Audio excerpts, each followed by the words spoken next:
Hello, everyone, and welcome to the Science of Self-Mastery with Todd Allen. I'm your host, Todd Allen, and I appreciate you being here. The airstrikes and the missiles counts are real, but they are the surface layer of a much larger story.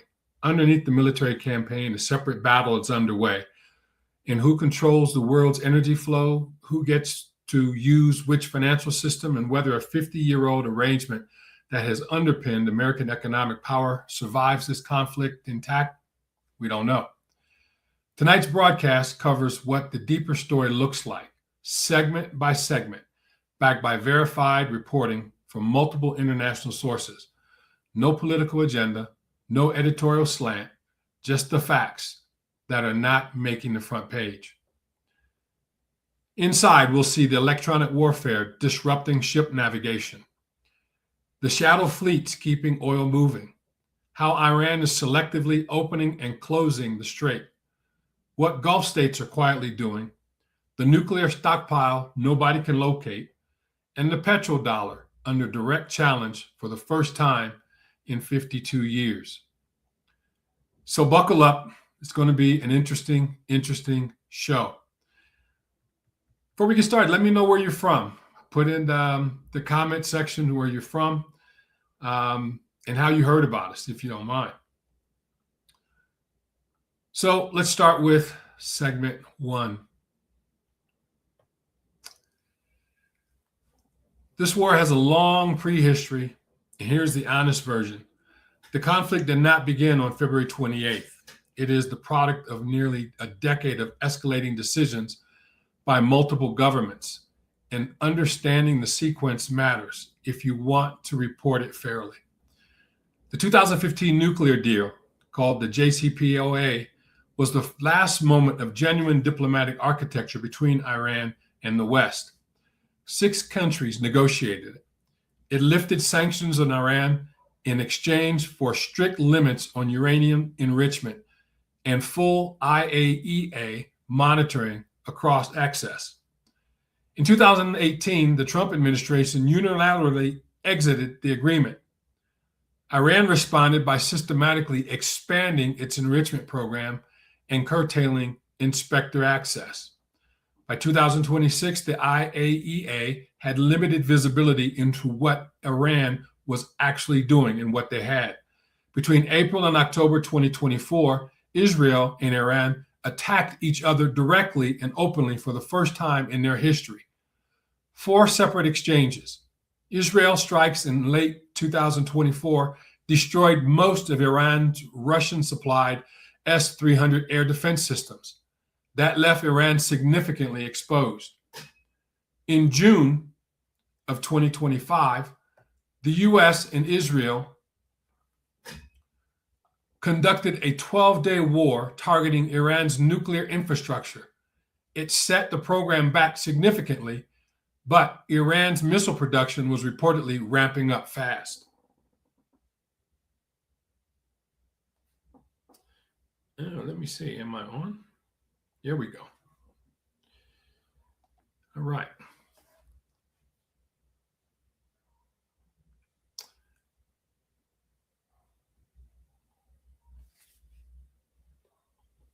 From roughly 2,000 to potentially 10,000 ballistic missiles, enough to eventually saturate Israel defense systems.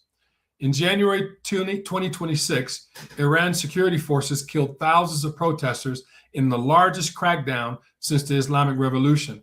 And in February 2026, Oman-mediated nuclear talks were reportedly close to a deal. Iran's foreign minister called progress historic. 3 days later, the bombs fell. The U.S. justification shifted repeatedly in the opening week, preventing an imminent threat, preempting Israeli action, eliminating nuclear capability, achieving regime change. Iranian officials and some Pentagon sources disputed that Iran had been preparing for an attack. The stated rationale remains contested. Let me do something here to show you some receipts. And I like receipts because a lot of times, well, I shouldn't say a lot of times. There are some people who watch this channel who want to dispute nomenclature of things or pronunciation of things or what have you. I think that they're just trying to be haters, but that's okay. But let me go to a source here. Let me show you this source. Let me share my screen.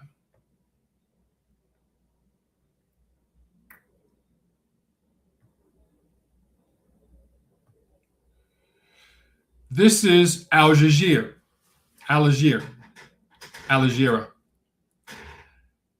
And this is an opinion from this particular news agency that talks about what I just said. But this talks about the strategy. The U.S.-Israeli strategy against Iran is working, and here's why. Every aspect of Iran's ability to project regional power is being successfully degraded. So this goes into a lot of why it started and what is taking place. So again, Iranian ballistic missile launches have fallen by more than 90% from 350 on February 28th to roughly 25 by March 14th, according to publicly available data. But the article goes on to say that they've been building up this arsenal for decades, but it has been dismantled in days. The article simply goes on to talk about the nuclear threshold that previous U.S. presidents accepted. So this goes into a lot of the story, or the history, if you will, of exactly what I'm talking about. So the important thing here, as I'm saying, is to show receipts. That's one of the things that we pride ourselves on here at the Science of Self-Mastery, is that everything that we talk about, everything we do, we show receipts. We're just not given talking points from any one side, right or left. We basically do the investigation to uncover what is really going on and present it to you in such a way that you can make an informed decision as to how it's going to impact you and your family. So write your comments about what you think about the receipt that I just showed, Al Jazeera. Like it, dislike it. What are your thoughts? There are some people that might say that Al Jazeera has its own bias. The truth of the matter is that all reporting agencies have some level of bias, if you will, but it's important to us to understand that even though every format has some bias, it's important for us to kind of uncover that and find out what the truth is. And that's what I hope that we are showing you here. So let me go back here and show something else. Let me show you the port of Hormuz.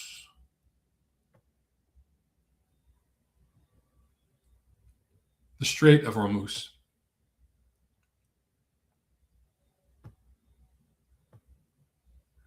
So this is the Strait of Hormuz, and this is the area that is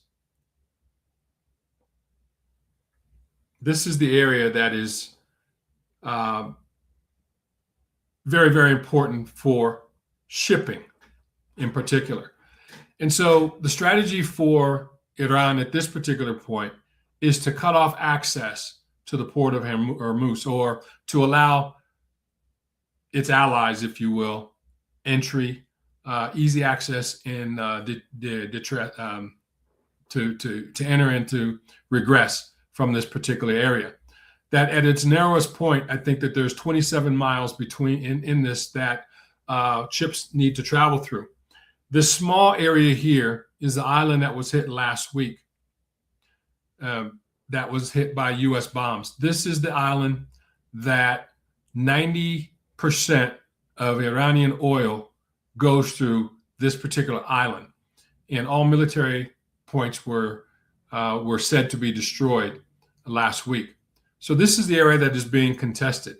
90% of the world's oil supply runs through this 27-mile channel, the Strait of Hormuz. And so this is a vital area for what's taking place today. And this is why this is important for us to kind of understand. This is why this whole interdiction is important to talk about. Why it started, and where it's going.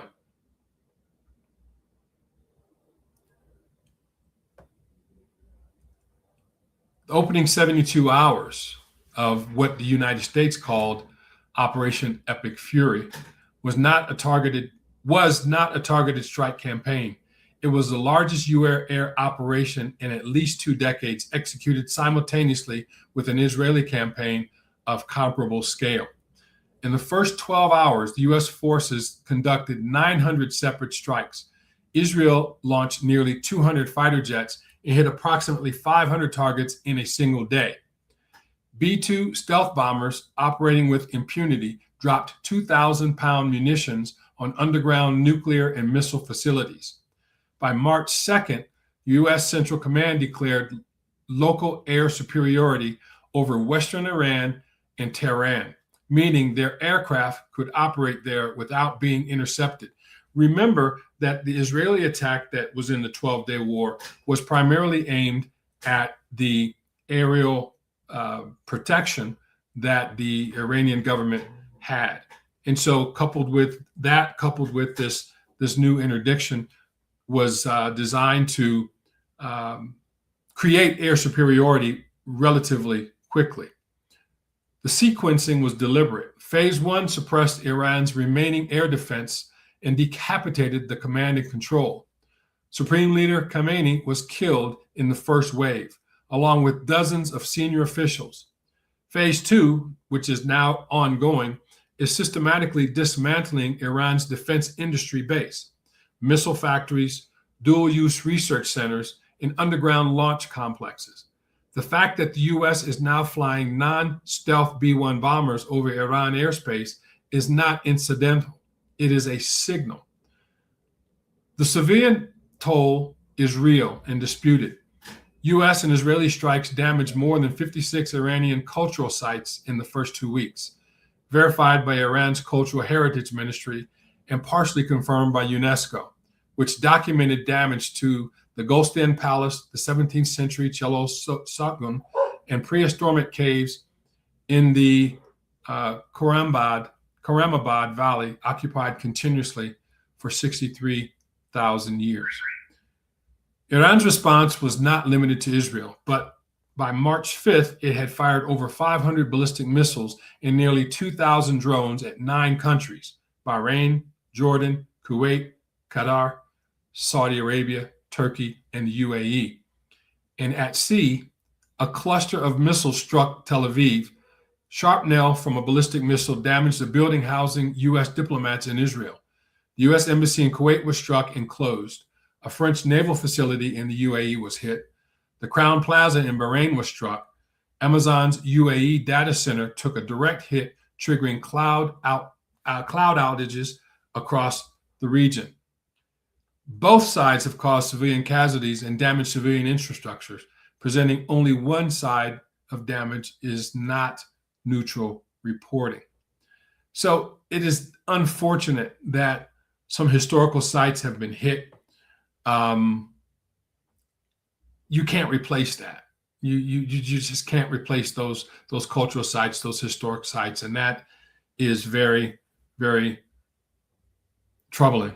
I won't just say it's unfortunate. I'll just say it's very, very troubling.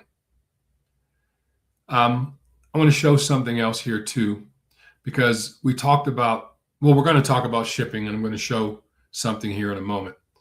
But let's go into segment 3. GPS spoofing, the most effective weapon nobody is covering. What do I mean by that? Well, the Strait of Hormuz is 21 miles. I said 27. It's 21 miles wide at its narrowest point. Every day in normal times, roughly 138 vessels transit this strait, about 20% of the world's oil supply. But right now, captains who enter the strait cannot trust what their navigation screens are telling them. Electronic warfare in the region has taken 2 forms: jamming overwhelming GPS receivers with noise, knocking out positioning posts entirely. Spoofing is more sophisticated and more dangerous. It injects false data into navigation systems so convincingly that the receiver believes it's working normally. Supertankers have shown up on electronic chart displays crossing over airports. Ships appear to be circling above dry land. Others are plotting sailing through nuclear power plants. As early as March 2026, more than 1,650 vessels in the Middle East Gulf have had their navigation systems disrupted. The EU's Maritime Security Center has formally warned that navigation systems in the region are highly likely to be unreliable, instructing crews to revert to radar and visual navigation. The insurance dimension makes this worse. Even if a captain has a workaround, an independent GPS device, a different signal source, or using it to create liability exposure. If a collision occurs and the ship relied on any unapproved system, underwriters will deny the claim. Major war risk insurers, including Guard School, North Standard, and the American Club, have canceled war risk coverage for Gulf and Iranian waters entirely. Residual cover, where it exists, has become prohibitively expensive. The strategic logic is elegant and cheap. You do not need to sink ships to close a strait. You just need to make the legal, financial, and navigational risk high enough that the rational commercial operators won't take the chance. Iran appears to have understood this very, very well. So the historic leverage for Hormuz transits, 138 vessels per 24 hours. Current verified transits count as of early March in the single digits. The strait is not physically blocked. It is effectively closed through uncertainty. Let me show you another receipt here. Let me share this screen. And we're going to take a look at the Maritime Global. Now, this is a picture of the Strait of Hormuz and the shipping that is currently taking place, or not taking place, if you will. It looks like there's a lot of things that are taking place. It looks like there's a lot of ships, but let me explain. The red dots that you see are actual oil tankers or chemical tankers. The green that you see are cargo ships. The blue off into the over near the Kuwait and Bahrain area are passenger ships. And then the orange that you see are fishing vessels. Usually this area has a higher level of traffic. But if I were to click on one of these, right, this tells me the destination. And this also tells me what the ship is. So if I'm looking at this ship here, let me get it clear here so I can tell you exactly what that ship is.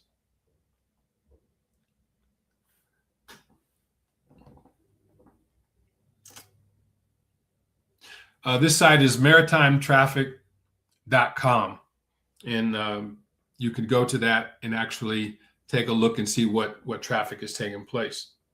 So that ship there is from Cameroon, and the destination is Cape Town, South Africa.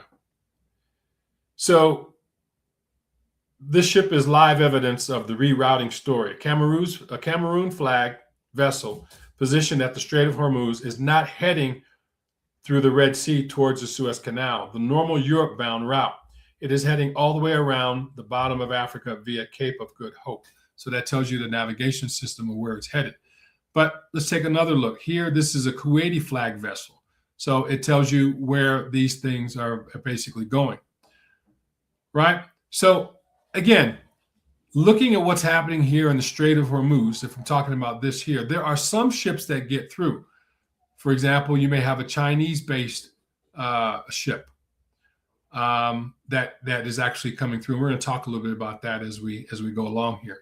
But this, again, showing you receipts in terms of what's actually happening in somewhat real time.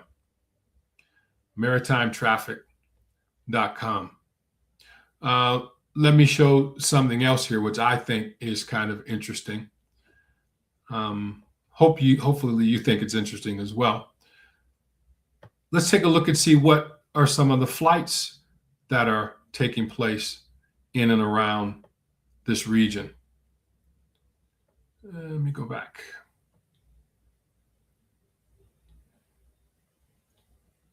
So this is flighttrader24.com.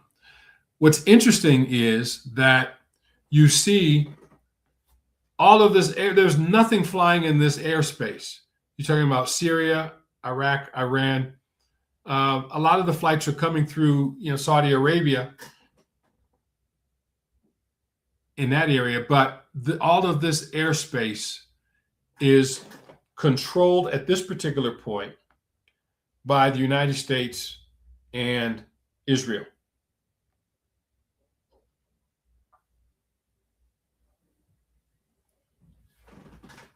Which is quite interesting. You can click on any one of these airplanes, and you can see, get information as to where it's from and where it's going, etc.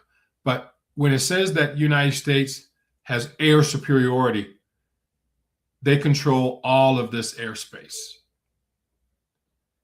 Anything coming in, anything going out, if it's in the air, through satellite imagery, through different radar, they can see what's happening here.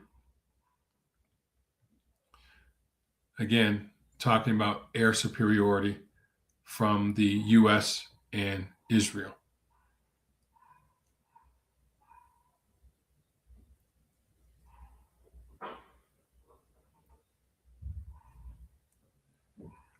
Okay, let's move on. Talk about the shadow fleet. We just looked at the port, the Strait of Hormuz, and what's happening in the shipping. But this is a story that reframes everything else. The strait is not uniformly closed, as I said earlier. A parallel maritime system that has been quietly expanding for 8 years is operating right now, and its primary reason global oil markets have not completely seized up. The shadow fleet, also called the dark fleet, consists of approximately 1,100 tankers globally, representing roughly 17 to 18% of all liquid cargo capacity. These vessels operate outside the compliance infrastructure of mainstream shipping.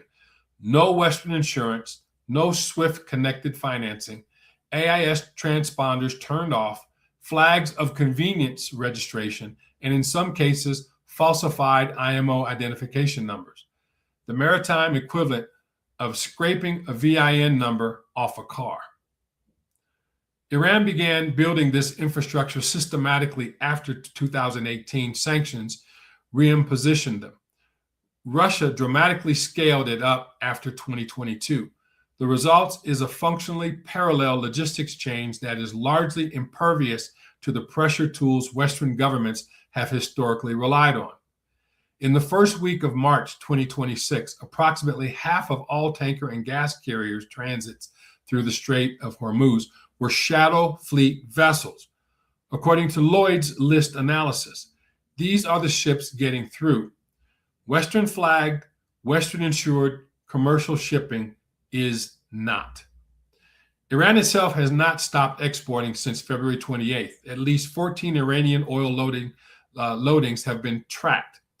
10 from Karg Island alone, which was the island that the U.S. bombed last week, representing approximately 18 million barrels and over 1 billion in revenue, continuing to fund active military operations.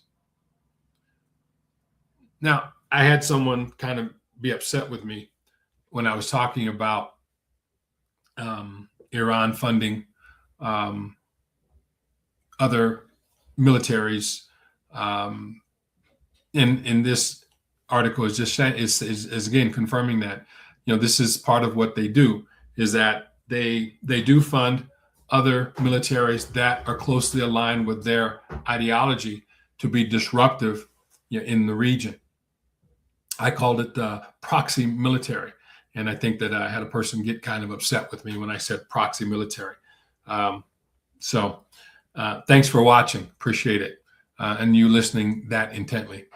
On March 14th, U.S. forces struck military assets on Kharg Island, as I said, but they deliberately avoiding the oil infrastructure.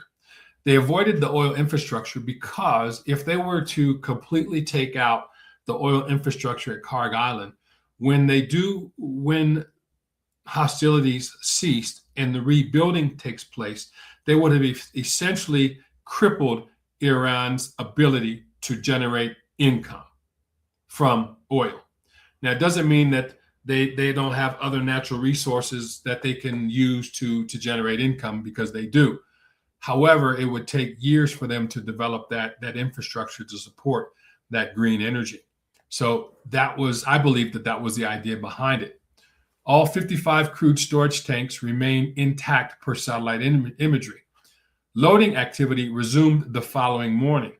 The decision to spare the tanks is almost certainly economic. Destroying them would spike global oil prices in ways that would directly hurt U.S. allies and consumers. Now, why do I say U.S. allies? Because the United States itself gets about 1% of its oil from this particular area. They do get other oil from the Red Sea, which is on the other side of hostilities. But this oil that we're talking about, Iranian oil, and oil in that particular strait, or that area, if you will, goes to Asia. That would be South Korea, Japan, and China as well. Let's go back and let's take a look at the map so I can explain it in greater detail for you.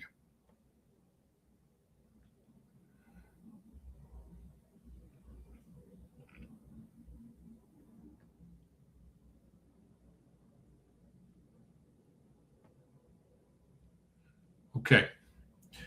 So again, we're looking at here the Strait of Hormuz and the oil coming out of this area. We've got Iraq, Kuwait, Saudi Arabia, United Arab Emirates, and Iran. This oil comes out and it goes into the Arabian Sea, going east to India, Pakistan, Afghanistan, and the Far East. Okay. So this is the area that oil goes to. A lot of the oil that the United States would get in this regard comes out of the Red Sea, and then we'll be heading west, making that right hand turn, if you will. Or let's go. Let me see if I can scale out here a little bit.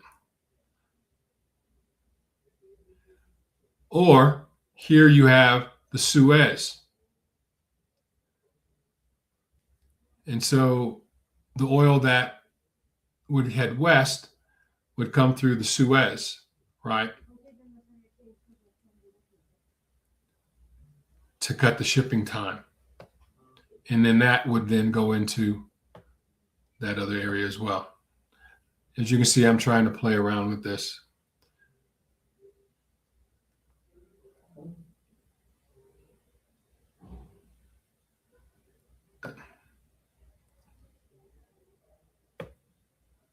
All right. So this is the Strait of Hormuz. Let me see. Suez. Go into Suez here. All right. So let's back out of that. So this is the Suez. So oil that a lot of the U.S. gets comes through the Suez Canal into the Mediterranean, I believe. Yes, into the Mediterranean Sea. And then it heads into Europe. So you can see that this is a pipeline for Asia. India, Japan, some European countries get their oil from here, from the Strait of Hormuz area as well. But the majority of the U.S. oil would be coming from the Red Sea, this area, Saudi Arabia, because they do have pipes that come out this area as well, and go into the Mediterranean to then go to the West. So this is why President Trump was asking other nations to kind of come in and to support what was taking place in Iran in protecting the vessels that are coming out of the Strait of Hormuz, because it impacts them a lot more. They have a greater vested interest in that, in making sure that that oil is secure coming out of that area. The reception hasn't been as warmly received as the president would have liked it to. But when you're at war, a lot of people don't want to get involved in this kind of thing. So if you like what we talk about, if you like what we talk about and how we go about our business, if you will, like and support this channel. You can donate to the channel at the Cash App here at Life Coach Todd, $ Life Coach Todd. Anything, your support would be greatly, greatly appreciated.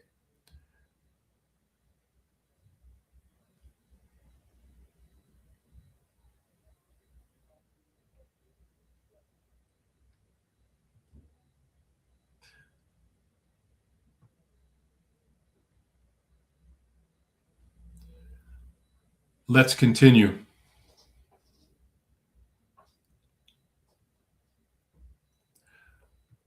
Segment 5.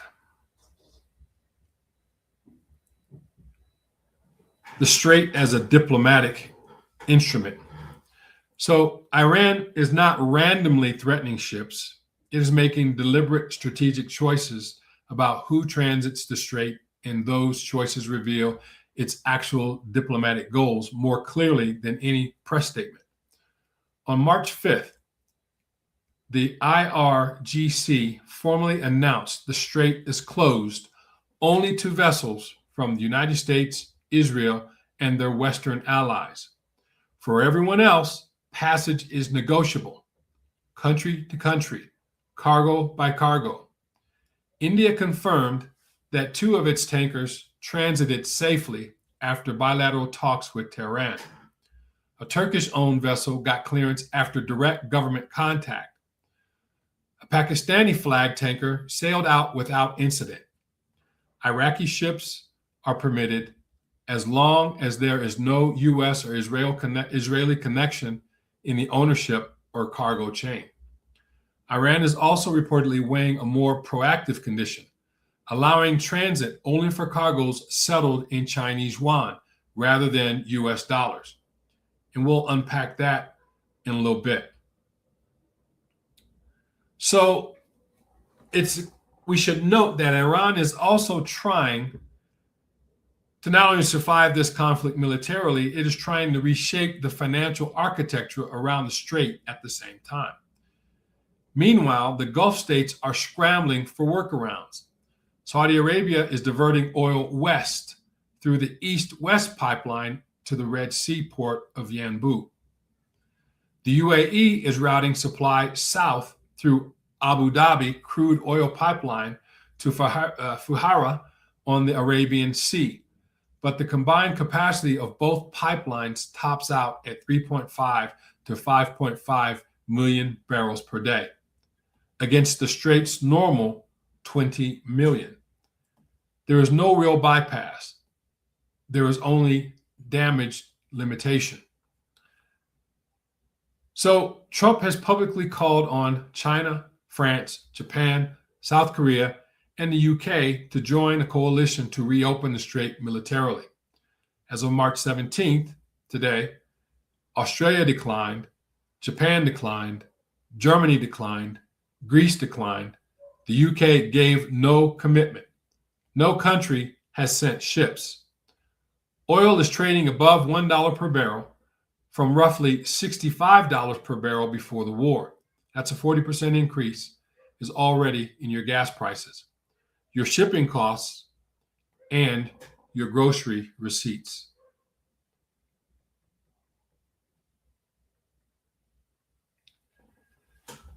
So this is going to get interesting because, as I said earlier, the people who are impacted the most are the East. But what's interesting to me is that when you have some of those countries that I listed are NATO partners, are involved in NATO. And I understand that the NATO agreement is that if any one of those countries is attacked, that NATO would respond. But all of these countries that were mentioned at one point or another needed help from the United States. How the United States responds after this request went unheard or denied is going to be interesting, in how this impacts your choices and decisions in terms of what you buy or how you invest is going to be very, very critical. Let's move on. Segment 6. 400 kilograms of 60% enriched uranium. Nobody knows where it is. So this is the most consequential unresolved question of the entire conflict and is getting remarkably little airtime. Iran entered 2026 with 440 kilograms of uranium enriched to 60% purity. U.S. intelligence assessed that before the June 25th strikes, Iran was less than 2 weeks away from enriching enough for a single weapon. 60% is not weapons grade. 90% is the threshold, but the technical distance between them is shorter than it used to be. The current campaign has further damaged Natanz. Fordo remains inoperable. The defense industrial facility needed to reconstitute enrichment capacity are being systematically hit. By most military assessments, the physical program has been set back significantly. But here is the problem.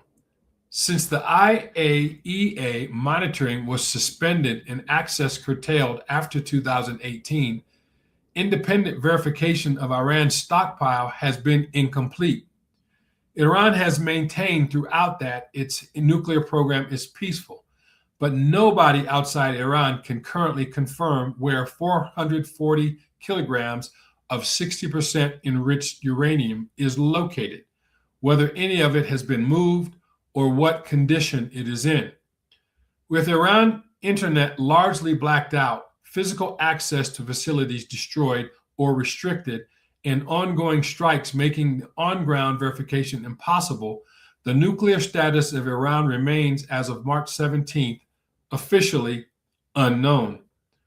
No government, America, Israel, or Iranian, has publicly confirmed the location or disposition of the existing enriched stockpile.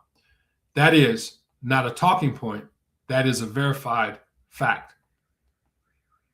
So this is interesting because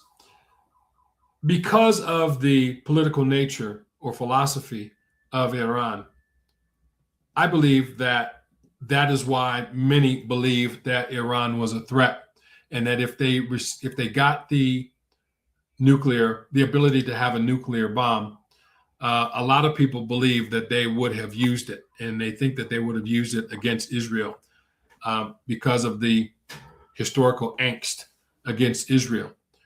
Couple that with their space program and their ability to use technology to confuse enemy radar or to confuse navigation systems and put out false data, right? No telling what they may have been able to do. Now, again, I don't have a side. I don't have because of this type of programming, I won't pick a side. I'm just simply giving you giving you the facts. There is a genuine distrust, especially from Western hemisphere with Iran, a distrust and a dislike that has gone 5 decades, and multiple U.S. presidents. And for the first time in 50 years, the United States has taken decisive action. Now, people can dispute or debate right or wrong, but that doesn't negate the fact that this is where we are. Segment 7, the economic blast radius most people haven't felt yet. Here is something that's very, very interesting for me in terms of doing my research. And this is going to impact the world in ways that most people didn't think about. And we're talking about fertilizer, the coming food story. Approximately 1/3 of the world's fertilizer ingredients transit the Strait of Hormuz. The Middle East accounts for roughly 49% of global urea exports and around 30% of ammonium exports. When the strait closes, that supply stops moving. Urea prices at the New Orleans import hub jumped 32% in a single week, from $516 per metric ton on February 27th to $683 by March 5th.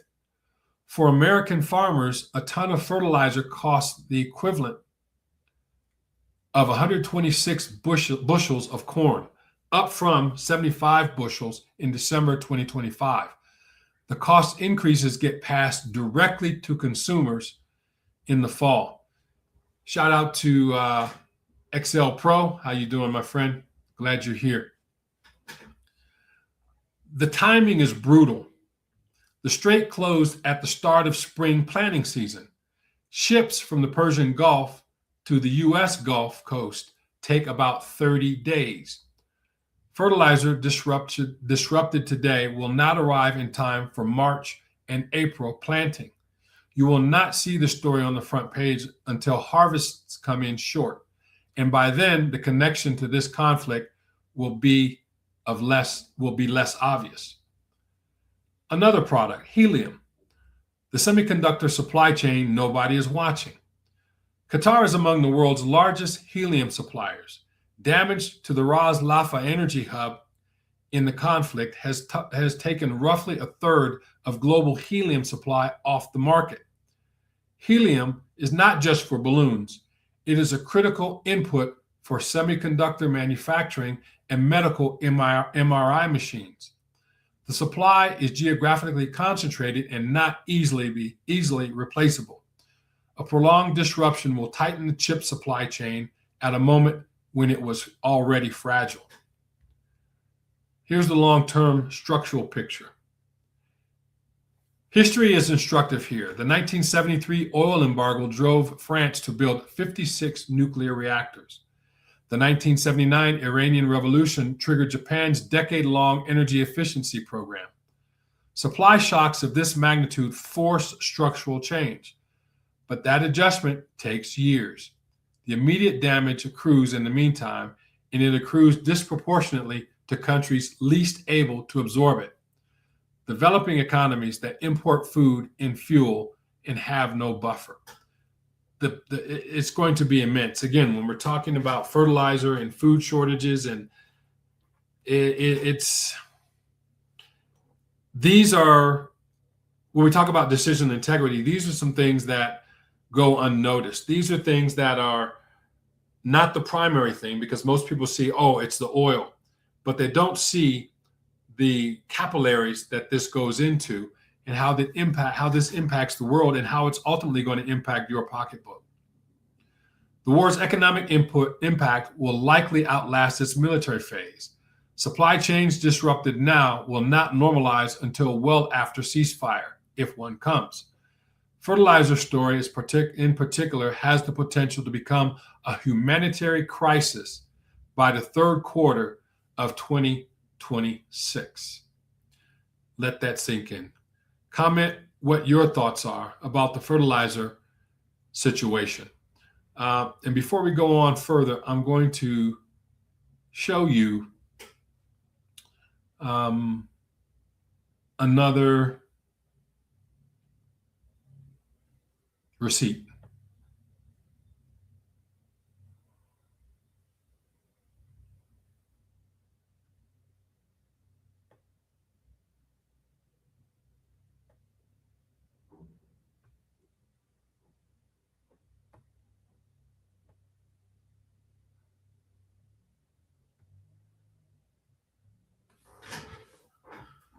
All right, letting this come in. spglobal.com energy news. So let's go. Let's see if I can find it here. Commodity news.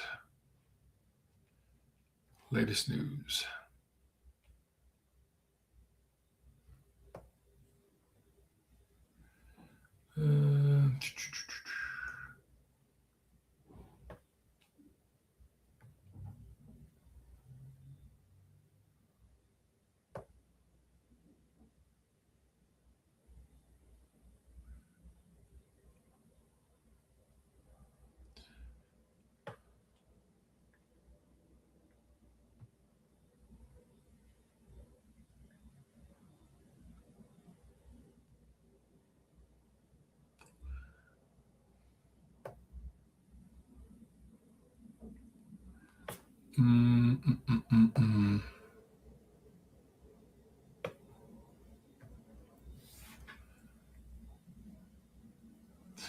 So looking at chemical price assessments. Okay.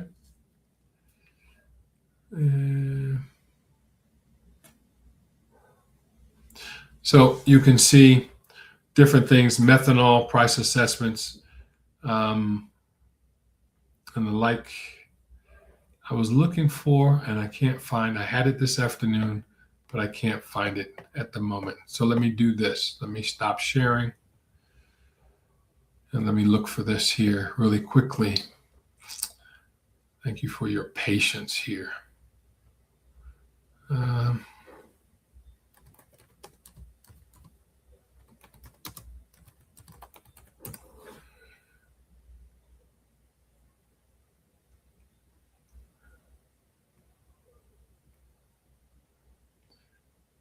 Okay, let me go back. Again, showing receipts.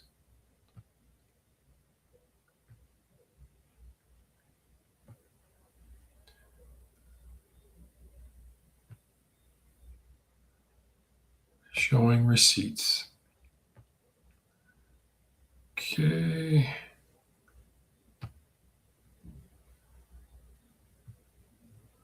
Okay. This is agweb.com news. Okay. agweb.com.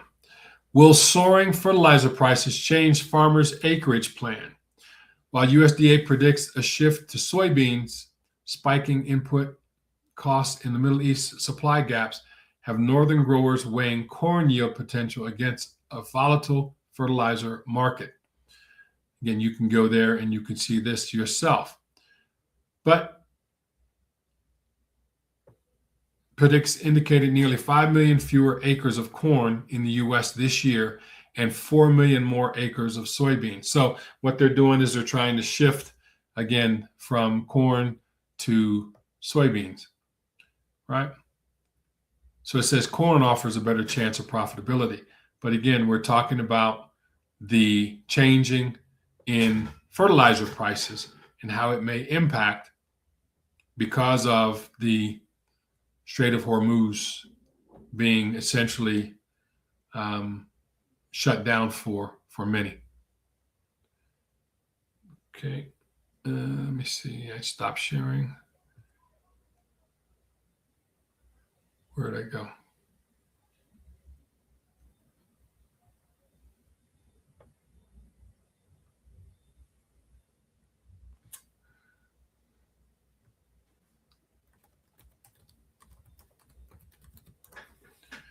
Did I get kicked out?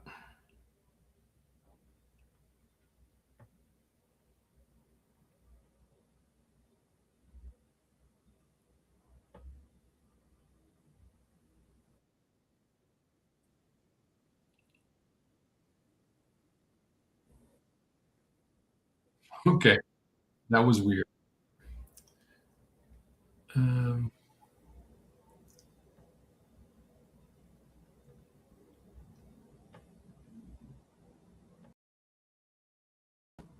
all right.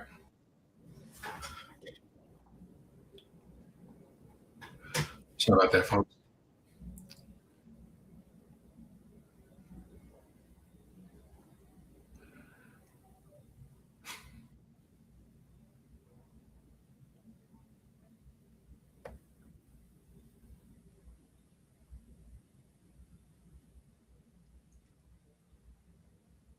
So let me talk about this.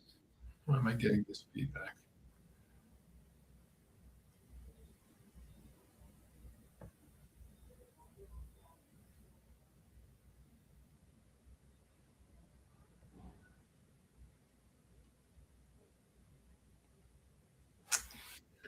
That's weird.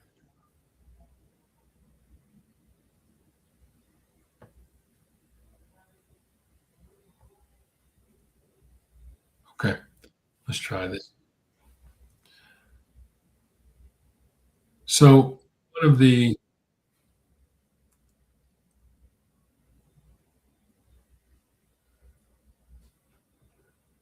let me try this.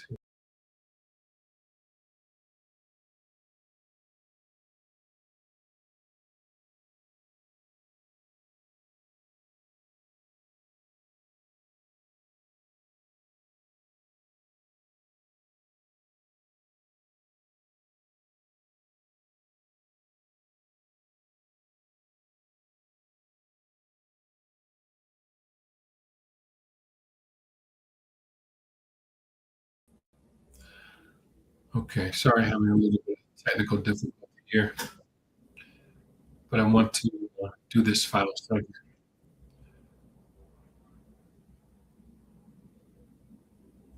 And this is something that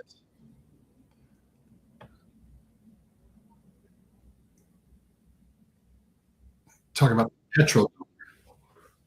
the petrol.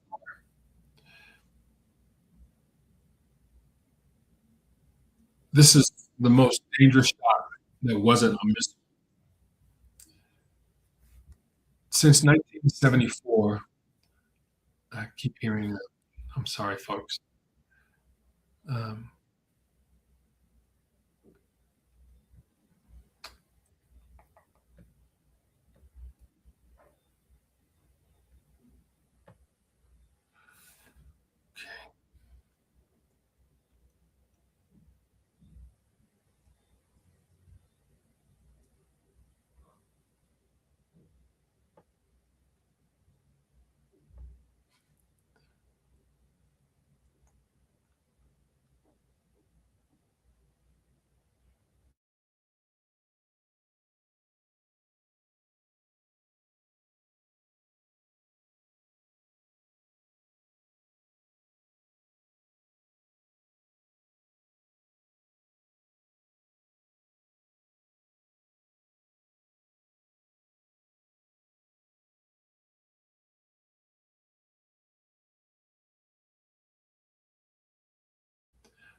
okay.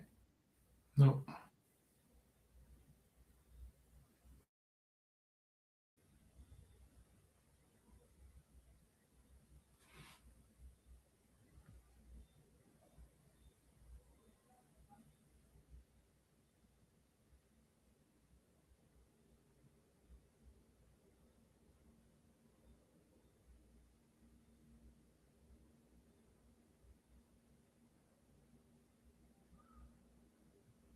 All right. Well, you have to grin and bear it. Okay. Since 1974, oil has been priced and traded almost exclusively in US dollars. That arrangement, the petrodollar system, is not just a currency preference, it is the structural foundation of American financial power. This is not working here.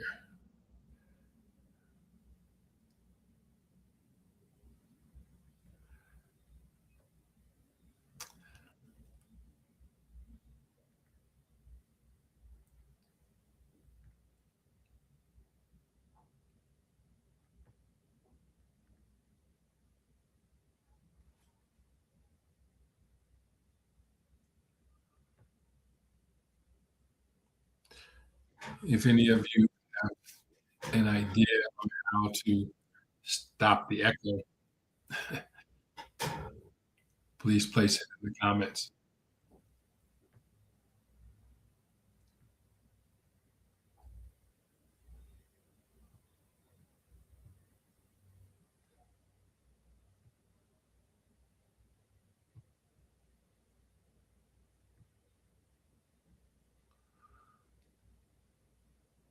Okay.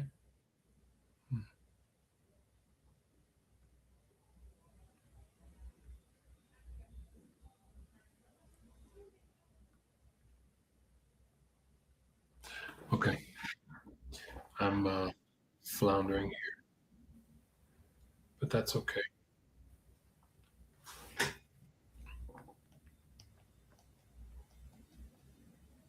This is the most dangerous one. Okay.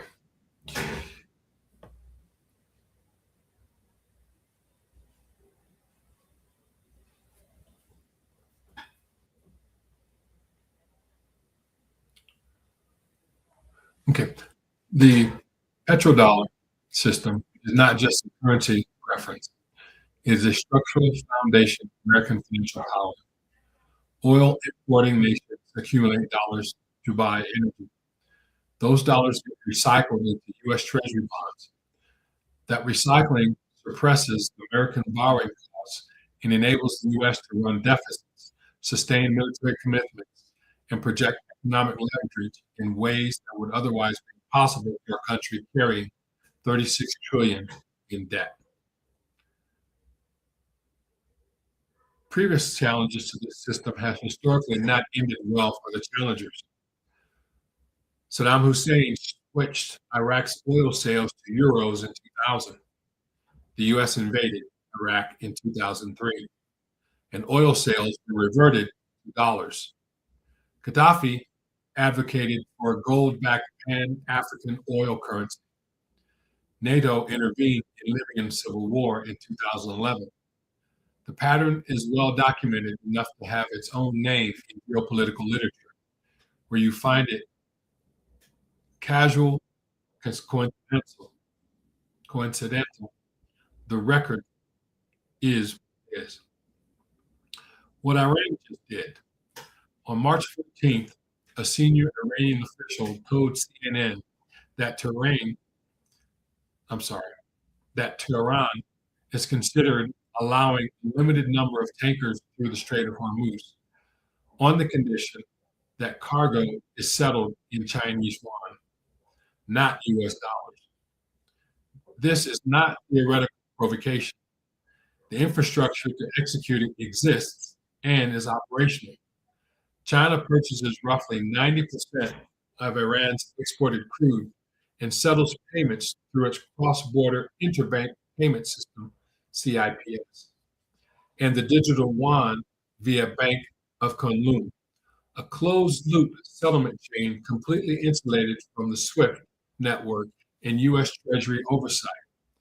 By November 2025, the Enbridge digital plan platform had processed over $55.5 billion in transactions, with the digital yuan accounting for 95% of volume, enabling UAE and Saudi trade with Asia in a dollar-free environment.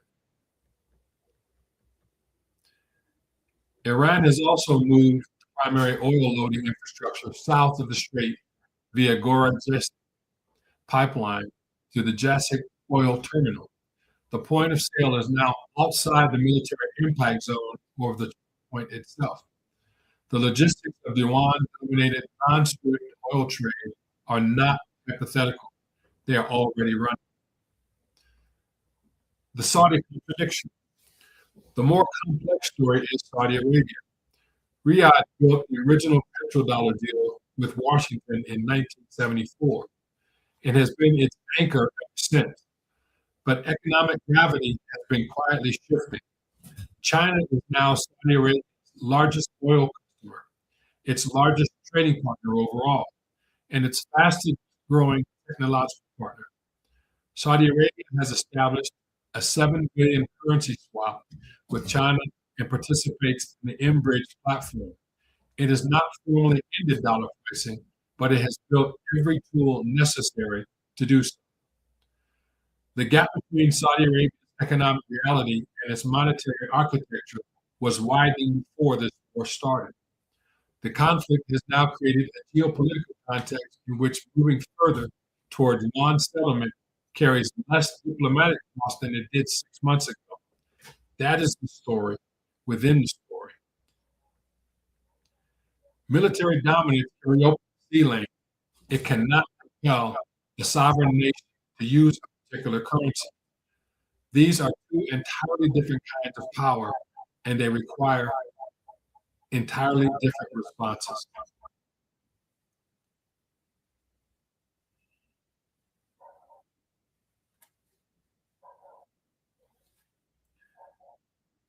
So there you have it. The war within,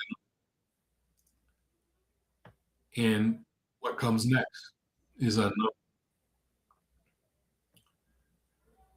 Tell me what your thoughts are. Like and subscribe to this channel. Put comments what you think about what's going to take place with the war, what's going to take place with fertilizer prices, and what's going to take place with the petrodollar, which is a financial linchpin for the United States economy. Let me know what your thoughts are. And on the next show, we'll talk even more about what's happening, go into greater depth detail, and hopefully be able to take care of some of these technical difficulties that we're experiencing this evening. Thank you for your time. Thank you for your patience. This has been The Science of Self-Mastery with Professor Todd Allen. Until next time, remember, we are what we continually do. Excellence then is not an act, but a habit. Be blessed.